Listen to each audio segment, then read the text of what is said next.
নমস্কার বন্ধুরা, বাংলা স্টাডি চ্যানেলের পক্ষে আপনার জন্য একটা নতুন ভিডিও নিয়ে এসেছি। এখানে আছে identify the wrong number in the series. এই সিরিজের মধ্যে কোনটা রং নাম্বার সেটা আলাদা করে আইডেন্টিফাই করতে হবে। তো এখানে আছে 0, 1, 9, 36, 81, 225, 441। এর মধ্যে যে চারটা অপশান আছে, এই চারটা অপশানের মধ্যে কোনটা রং সেটা আইডেন্টিফাই করতে। শূন্যটা হচ্ছে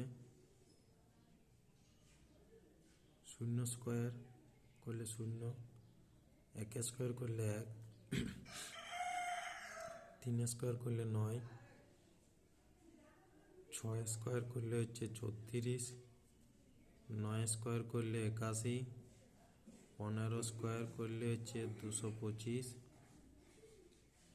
আর 21 স্কোয়ার করলে হচ্ছে 441। এই সংখ্যাগুলো সবার স্কোয়ার, কিন্তু এদের মধ্যে এই যে 81টা আছে, 81টা হচ্ছে 3-এর কিউ, 3-এর পাওয়ার 4 করলে হচ্ছে 81। বাকিগুলো সবগুলোর স্কোয়ার। 81টা অনেকগুলো ভাগ, 3-এর পাওয়ার 4 আর অন্য কিছু নেই, ওই জন্য এখানের মধ্যে আলাদা হচ্ছে 81টা। অপশান হচ্ছে ডি হচ্ছে আমার রাইট অ্যান্সার।